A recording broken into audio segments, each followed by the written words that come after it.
All right, let's just be honest. If you're building in Web3, there's a pretty good chance your marketing feels like you're screaming into the void.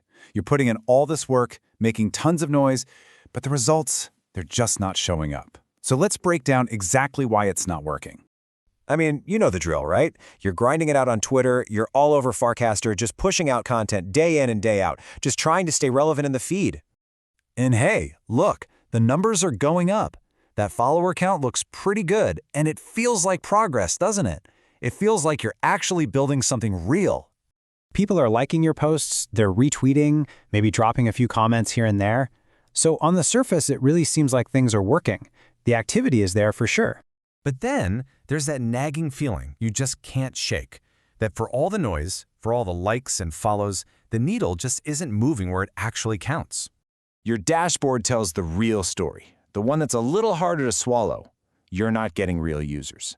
The few people who do show up, they don't stick around. And that means there's no retention and absolutely no real growth. It all starts to feel like a big illusion. And deep down, you already know this. So let's pull the curtain back on this whole illusion of growth. Because what we're seeing is that most of what people call marketing in Web3, well, it isn't really marketing. It's just contributing to the noise. And the very first thing we have to tackle is this sacred cow of Web3, the community. It is so easy to believe that building a big community is the same as building a user base. But it's not. It's really not. This right here is the heart of the problem.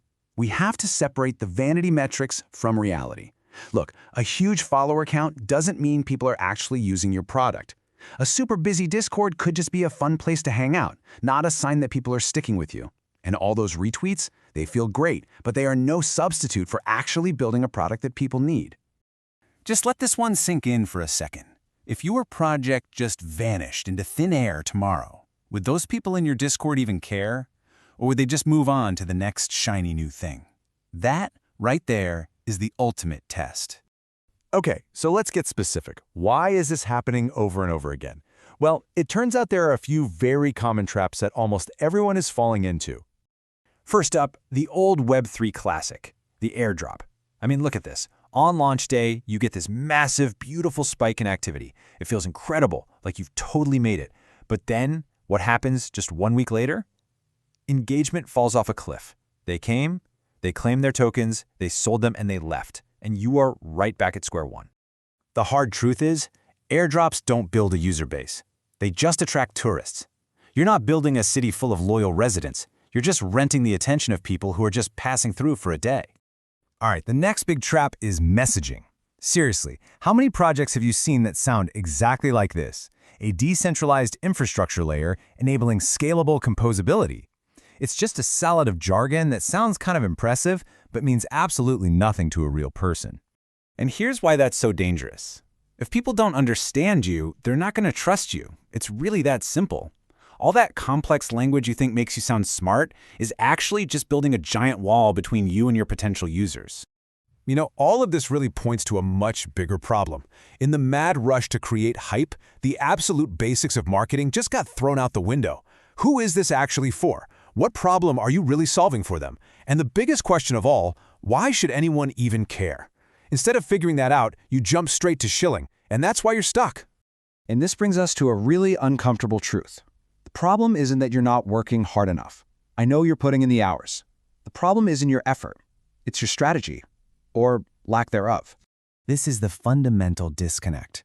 You're out there chasing attention when what you really need is clear positioning. You're trying to manufacture hype when you should be building authority. You're fighting for visibility when the only prize that actually matters is trust. And this one might be the toughest pill to swallow. Your problem isn't that you're invisible, it's that you're forgettable. When people do finally stumble across you, there's nothing that makes you stick. You just blend right back into the noise. Because let's face it, in Web3, everyone is loud. Everyone is building in public. Everyone's making huge promises. So in that absolute sea of noise, you have to ask, why should anyone trust you? That is the one question you have to be able to answer. So how do you answer that question? How do you start building that real, durable trust? Well, it's not about shouting louder. It's about being smarter. It's about shaping and controlling perception.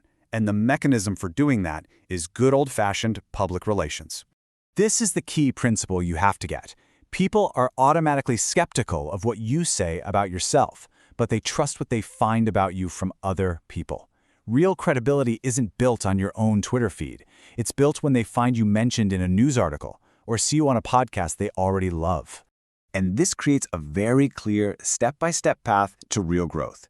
It starts with getting visibility in the right places. That visibility builds your authority. That authority then creates trust. And only when that trust is in place do you finally get real dedicated users. You cannot skip these steps.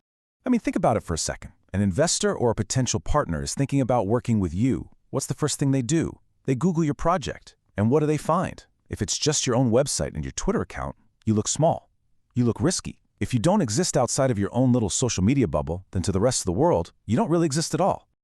And let's be crystal clear about this. Perception isn't some fuzzy, nice-to-have thing.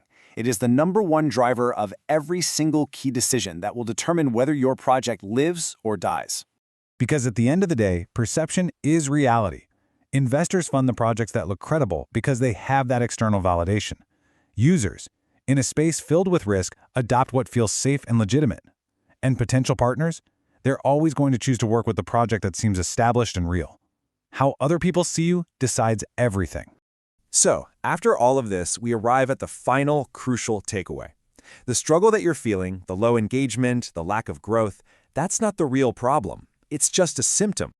Underneath it all, Web3 has a positioning problem.